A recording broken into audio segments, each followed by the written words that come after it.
The time-displaced Klingon House Mukai, led by Ju'ula, has launched an attack on Andoria with some form of mycelial weapon that opened a rift into the subspace pocket that contains a fungal web.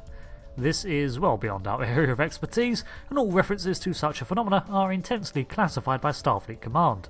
Obtaining authorization, we created a hologram of one of the primary researchers of this project, Paul Stamets, who, now equipped with the mobile emitter, is accompanying us into the rift to repair whatever damage has been done by the Klingons.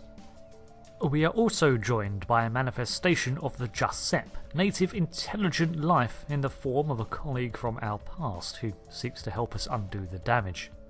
So we press on through the growths, following our guide to a patch of glowing yellow fungus at the edge of the island.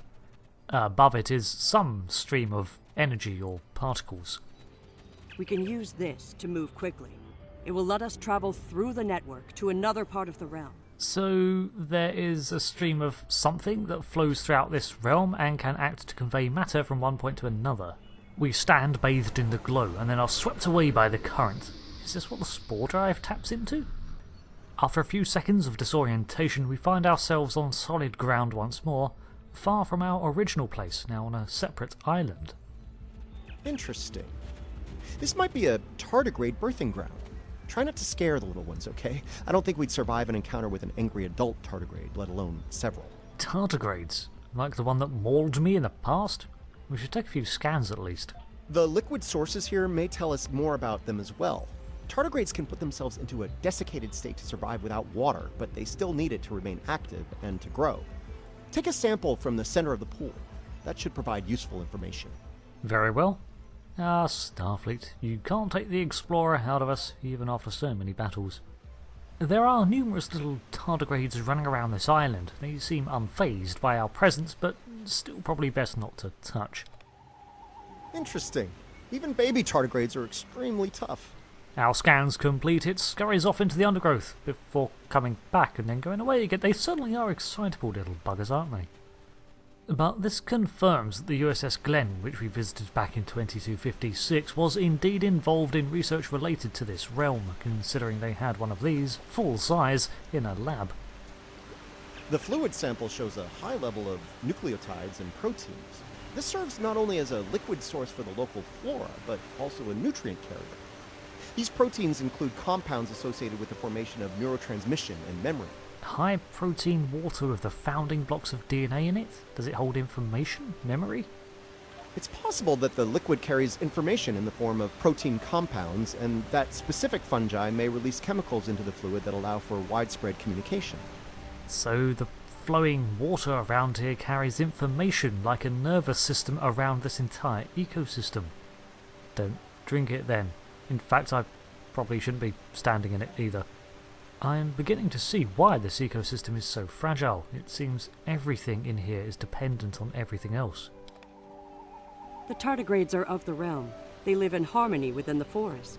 Thank you for your contribution. That didn't really explain much. I'm going to carry on scanning them if you don't mind. These readings could be very helpful to us here. Understanding this ecosystem may be the key to healing it.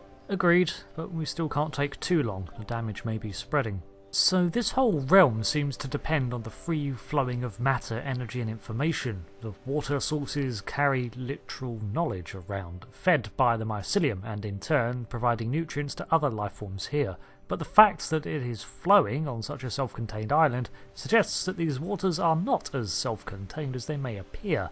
Even though it flows off of the edge and into an apparent void, it must end up somewhere, just as this waterfall has a source we cannot see. Coupled with these arches of energy that act as bridges, perhaps there is some form of natural matter-energy conversion at play here. We follow our Giuseppe guide to another such bridge.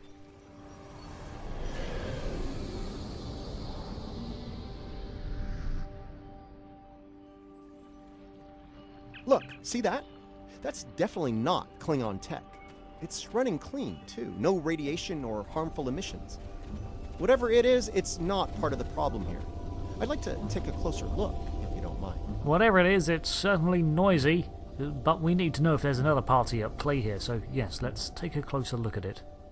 Whatever this cylinder is, it sort of almost looks like a giant filter or something. Getting closer, we take our readings. Curiouser and curiouser. This is Elachi tech. I wonder what they're doing in here.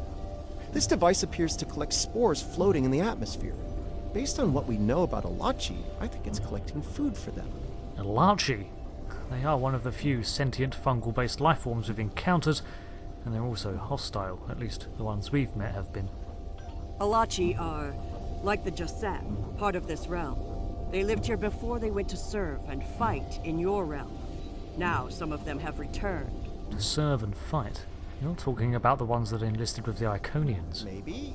The Elachi don't have a lot of friends in the Alliance. I'd be worried about this information falling into the wrong hands. The last thing this place needs is a bunch of well-armed types stomping around looking for payback from the Elachi.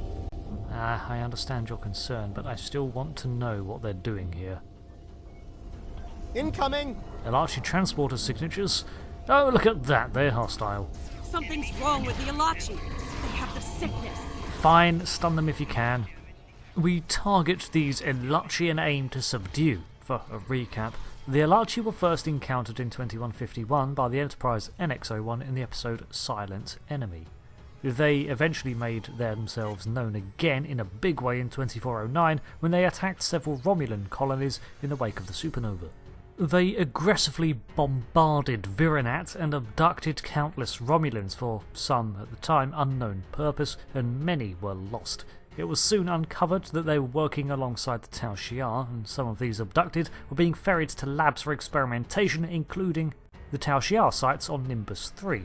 Although these attacks spurred on the creation of the Romulan Republic, the second time that the Romulans' actions had formed one of their own competitor governments, these experiments were aimed in brainwashing techniques, for the Tau Shiar at least, but the Elachi had ulterior motives. Both were in service to the Iconians. The Elachi, centuries-old servitors of them in fact, and their abductions ferried biological, societal and tactical information back to their masters in preparation for the Iconians' return.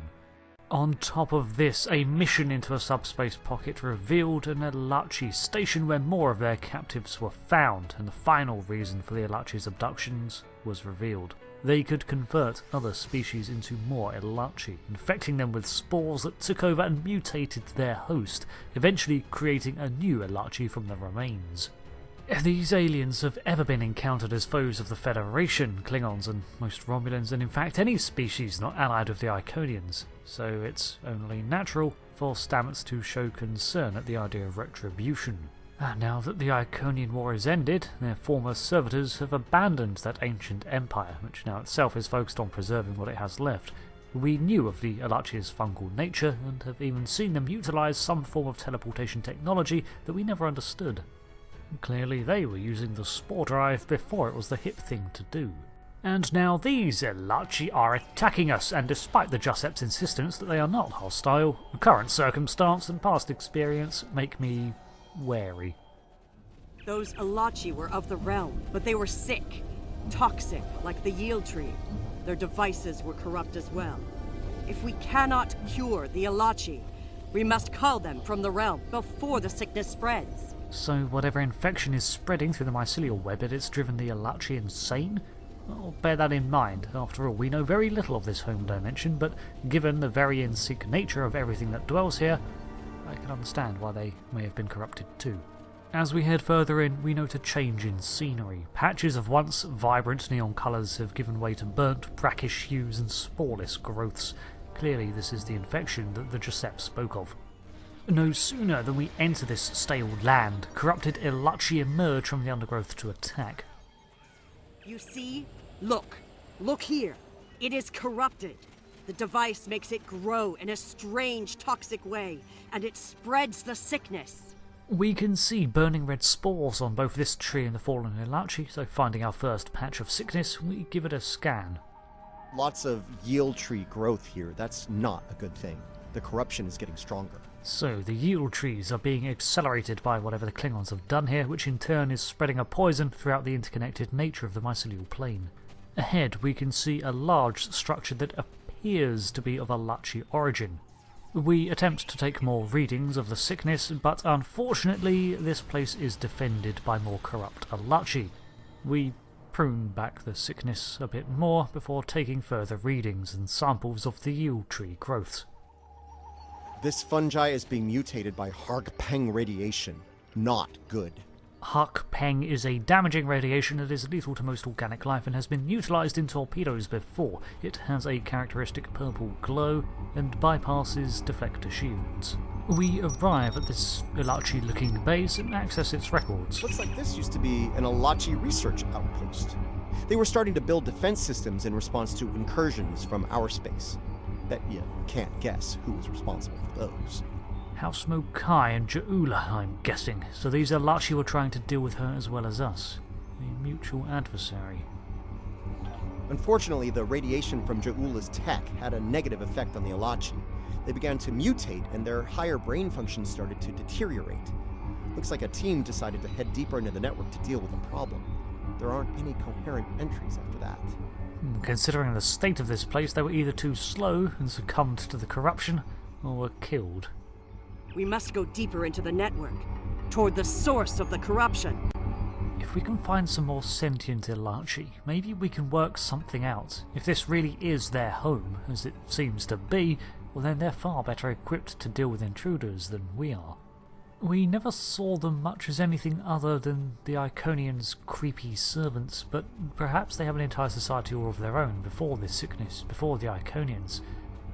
If they can return to that, then there might be hope for peace. Although I do agree with Stamets, this ecosystem is far too fragile to support a war of revenge. The device is close, you see? The yield trees, the corruption, they have spread through this area. Find the next node and jump. The source of the sickness must be in the next area. Don't worry, I see them. Nothing pops out at us or mushroom teleports in, and for a few blissful seconds I think we're going to have it easy. Something's wrong here. The radiation has mutated the hyphae grouping in this conduit. I can't compute its dynamic output ranges and adjust to compensate for the mutation. Long story short, we're stuck. Right, no weird teleporty bridge action then. Giuseppe, Patel, whatever, can you do something about this? No. The sickness has damaged it too much. I cannot speak to it and make it work. It must be navigated by the Stamets. The living Stamets. Well, outside of time travel, that's not an option. Besides, we have this hologram one here. The living Stamets, the one who came here before, was part of the network, connected. He touched it with his mind. The living Stamets could feel the flow of the network. That is how he guided his ship home through it. You are saying you need to have emotions to navigate it, a level of instinct and a connection that a hologram, a computer program, just does not have. Despite how he sounds, this thing has no intuition. Yes, but this Stamets does not think the same way. It thinks like a machine, not like the living. Artificial lifeforms can reach a level of emotional intelligence, but that's incredibly advanced AI we're talking about. Although the mobile emitter can handle it. The memories and essence of the Stamets from before are within the network. We may be able to bring them forth for you, so you can merge them with this Stamets. What you need is within what grows here, and the fluid that connects and sustains it. So, as a Giuseppe, you can bring forth the memories and, emotional remnants of the poor Stamets from centuries ago? Well, the fluid we saw earlier can be used to transfer such information. Let's grab a sample and see if this works. The mycelial forest is a vast network, much like your computers. All you need to do is bring the memories you want to the surface. How? The water connects all the growth. Use it to compel the fronds to blossom and release the memories you seek. Watch carefully. When the fronds bloom, collect the spore memories from them. Damn it, I'm a captain, not a botanist. I have no doubt that we are doing this with the aid of the Giuseppe, who, as Patel's form suggests, are apt with memories. Quickly, go collect the spores before they dissipate. Unfortunately, we're going to be doing this under pressure from the insane Elachi. More of them attack us every time we visit the pool, which we need to do several times. You will need to collect more of the fluid. Leaving most of the fighting to my away team, we grab a sample of the water, replete with its memories and echoes left by the real Paul Stamets, and bring it to the spore growths. You will need to collect more of the fluid. You will need to collect more of the fluid. Once watered, they release a shower of spores that we collect. Apparently these will be what we need. You will need to collect more of the fluid. Quickly, go collect the spores before they dissipate. At several points we have to halt our attempts to deal with the number of Elachi, otherwise there's simply too many. You have the spores. Now you must return to the place of memory. Together, we will make them rebuild the memory of what was. So swept up with the necessity of our actions, I haven't stopped to consider what we're doing. We are literally about to imbue a holoprogram with emotional sentience. Are we creating an emergent life form then? The nature of holo sentience is far more defined in 2411 than it used to be in Starfleet, what with activists such as the EMH Doctor of Voyager and scares such as the synthetic attack on Mars, but what exactly makes a program alive? Right now, our hologram Stamets acts and interacts as if he is alive, but that is all the result of sophisticated mimicry, no different than the sort you'd find on any holodeck. Words recited, but a script written by someone else. The EMH Doctor, for example, is regarded as alive because his program was allowed to develop well beyond his original parameters, and he wanted to. So we know the mobile emitter can contain such an elaborate matrix, but that's not my concern. My concern is surely that what we're about to do is going to cause some issues in a moral sense.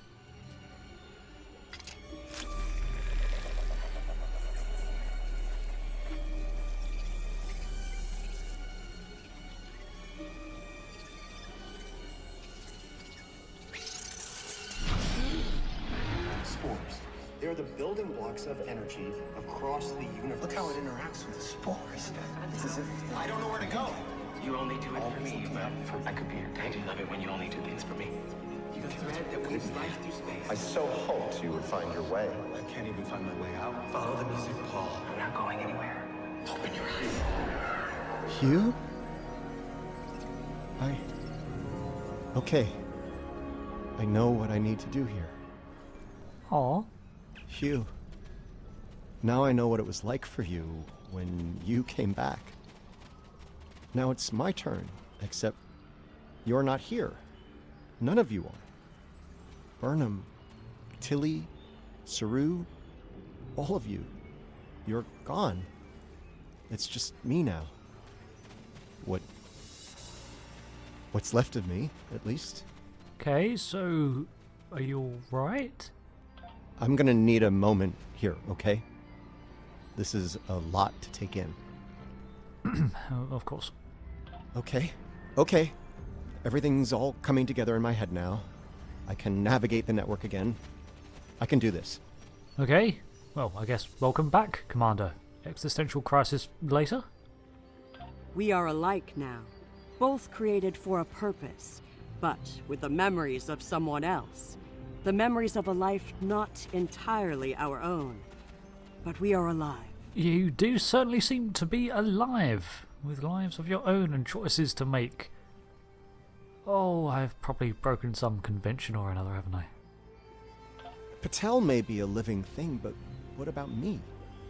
I'm a computer program, a simulation of a life once lived, and yet I remember being him. I remember the thrill of discovering the Mycelial Network, the terror of the Klingon War, serving on Discovery, everything I felt when I lost Hugh, and everything I felt when he came back. All of it. Everything. Those are all very important events. What are we, if not a collection of stories? Your stories. We were made, not born. But that alone does not define us. If we have all the memories, all the feelings, we can choose how to live, according to what we know and feel. We are as real as anyone. We are just made of different things. And I guess, if it helps, Paul, I guess I should call you now, you're hardly unique in the Federation now, but it's your choice. You're giving me the chance to do what I want, to be who I want to be. Thank you. I've made my choice. Let's finish this. A lot of people are counting on us, counting on me. I can help, and I will. It's what Hugh would have wanted, and it's what I want. Oh, thank God, because the alternative was total galactic devastation.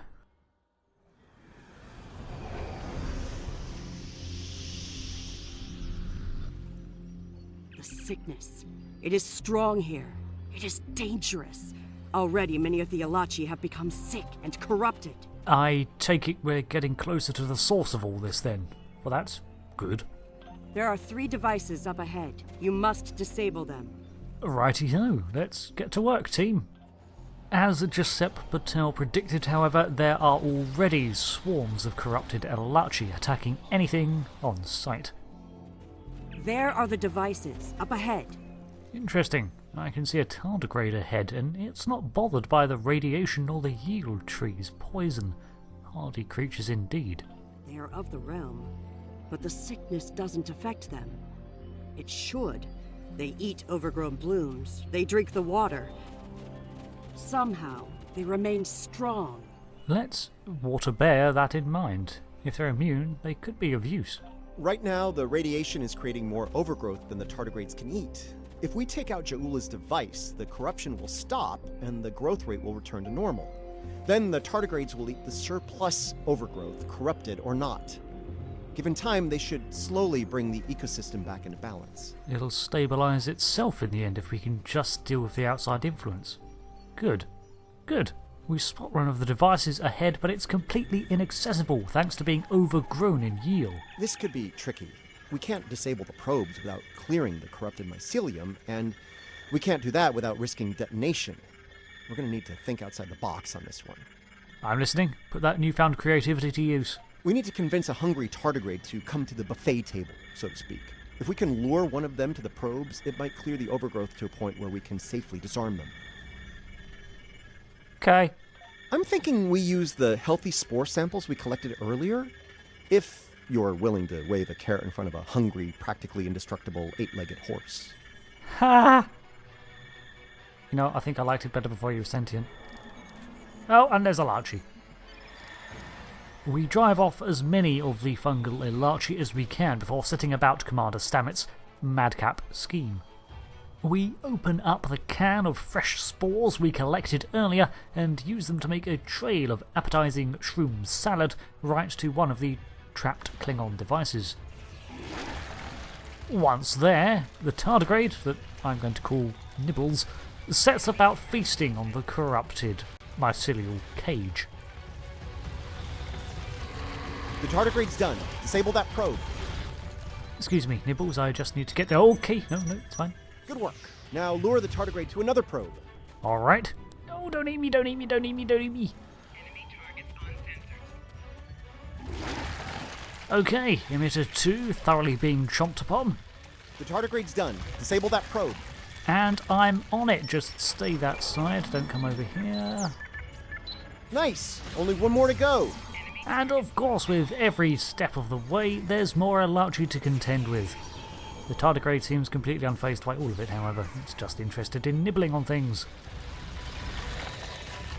Okay, you should be able to access the probe and disarm it now. We set about disarming the last one, and when we do, Nibbles joins the fray with us against the corrupted Elachi.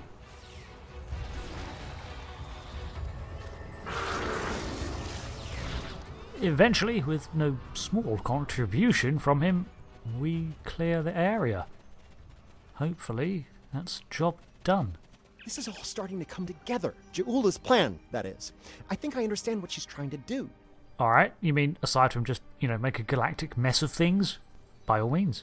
Ja'ula and House Mokai learn about classified Starfleet projects in 2256. She raids the Glen and discovers the spore drive, steals all of the data on it, and manages to build a weapon based on the technology. Right. You're correct so far, and I'm glad I don't have to recap this. She puts her shiny new toy on her flagship and joins the attack on Starbase 1. That didn't work out so well for her, though. Bad data, bad weapon. She pulls the trigger and boom! It blows up in her face and the explosion throws her into this century. Yes, a fate I narrowly avoided.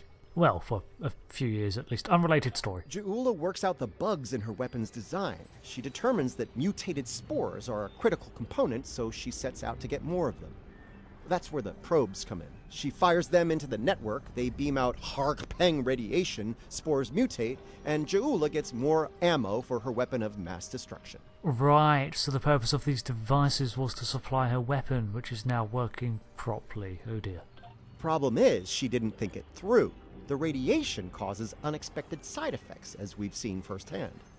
Somehow, I don't think Ja'ula is worried about collateral damage, though. Agreed. Or she just doesn't know enough yet.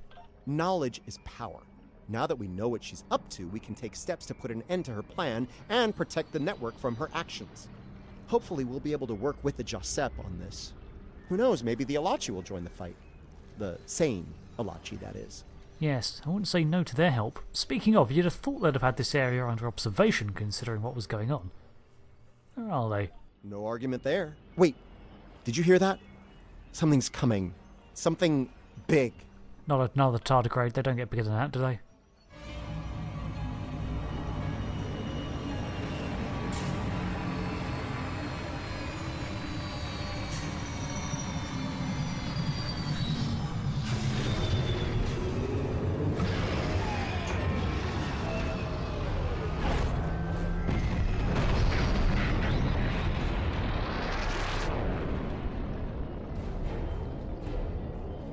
I'm gonna say that's not a good sign. If we're in trouble, I'm blaming it all on you.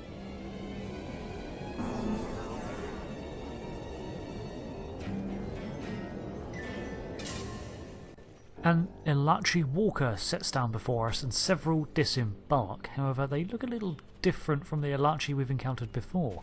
These ones have definitive mouths and eyes, as opposed to the sensory clusters seen on the others. And they're not attacking. Hello? Do not fire. We are allies. Forgive me. It has been so long since I have used my voice. And I never spoke to an Elachi before. Nice to meet you. Who are you? I was Jarsev, a Romulan once. I am Elachi now. Oh, this must be one of the Romulan captives from one of the colonies transformed into an Elachi. That's rough, buddy, but you look different. Partially. My mind returns to the time before my change. The weapon is to blame. It corrupts some of us. Drives us mad. Others, like me, become fusions of Elachi and what we were before. Wait. These weapons, they are not of your creation, are they? What? No, these aren't ours. These are Klingon. Oh, they're not even actually Klingon. They're nothing to do with the Klingon Empire. It's tough to explain. It's a rogue Klingon sect led by someone called Ja'ula. You must stop her. Close the rifts. Destroy her weapons. If she continues this madness, she will utterly corrupt this realm. If that happens, it will break through into the void space, your realm, and destroy everything. Well, don't worry, that's not going to happen. We're already taking steps to counter her. You should return to your realm. Ja'ula's attack has angered other Elachi.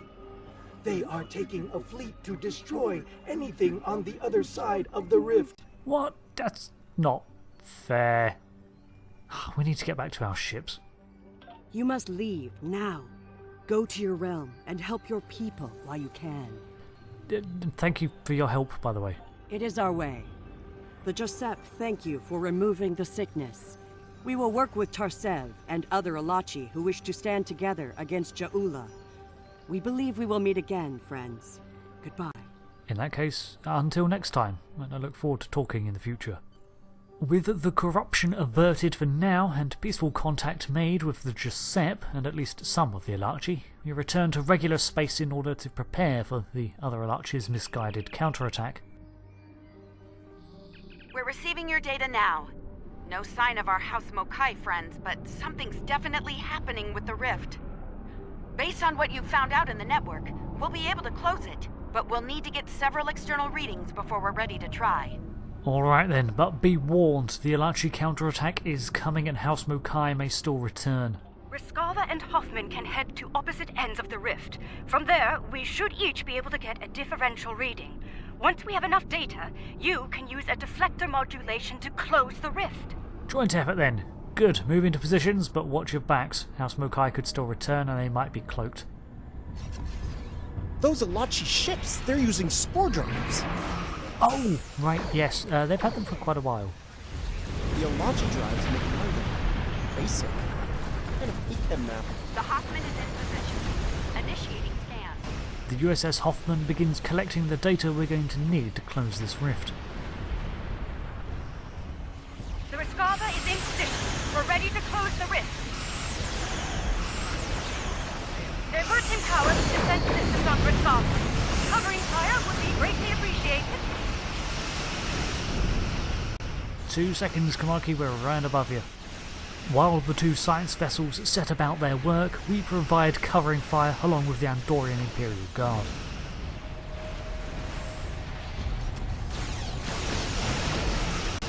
As the battle rages over Andoria, Ja'ula's plan becomes clearer. I think this was her intended result. She knew her actions were aggravating the Elachi. The records we found say she clashed with them already in the network, so by opening a rift to the heart of Federation space, the enraged, slightly unhinged Elachi would come through and attack us. After all, her House Mokai forces are limited.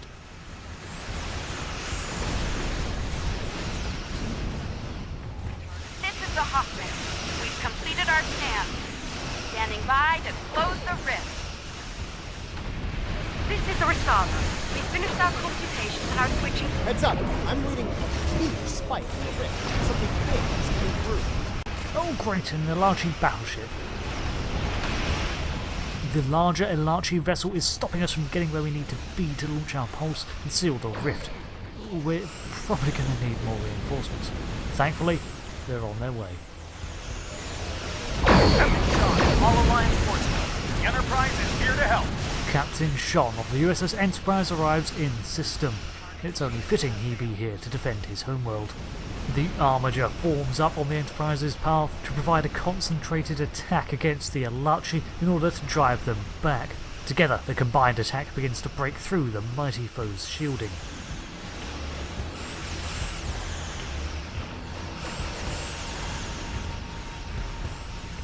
Okay, close the rift. Now!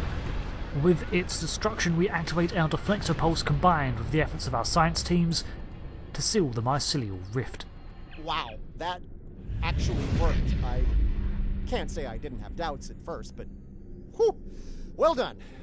Not to rain on the parade here, but Ja'ula's still out there. As long as she has that weapon and the spores it needs to power it, this can happen again. You are a wellspring of optimism. Well, you can count on the Lucari. We will do what we can to stop her. This isn't just a threat to our universe. There's a brilliant, wondrous realm lying beneath our conception of space, and it's in danger as well. We can't let harm come to it from our side of the cosmos. You know what? I wish you could have been there. We stopped Ja'ula's attack and saved Andoria. I'd call that a good start. That rift, though, that's something you don't see every day, even in Starfleet. And I've seen some strange things in my time. It was good working with you all. I'll make sure Starfleet Command is updated. We'll do everything we can to bring Ja'ula to justice and put a stop to this campaign of hers. Agreed. I'll get to work seeing if I can track down her next moves. About Ja'ula, she's going to go after any spores she can get her hands on. You're going to want to cut her off, the sooner the better. And I can help with that. Well, Commander, your help and expertise would definitely be appreciated on that front. Pretty sure you didn't bring me into all this for the charming conversation, though that is a definite bonus. I'll be glad to have something to do. It'll help me adjust to life as a sentient hologram. I've got a lot to process and a lot to catch up on.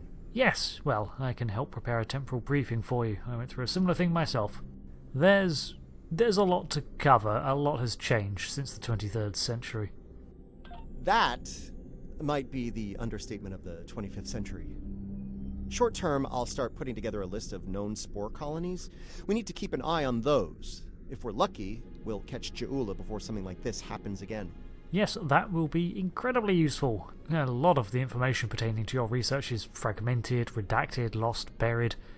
It's gonna be a mess. With that all done, we begin our report to command, and instead about justifying the reason, we just created a sentient hologram of Paul Stamets. It's going to be a trial for him. Not only is he having to acclimatise to a new era, as we once did, he's literally going to be questioning his state of existence. Is he Stamets or not? The funny thing is, Starfleet records say that the Discovery was lost with all hands in 2258, so as far as we are all aware, this Stamets is the only remnant of that time. For all intents and purposes, he kind of is, considering Temporal Agent Daniels is not likely to sanction a jump to the 32nd century.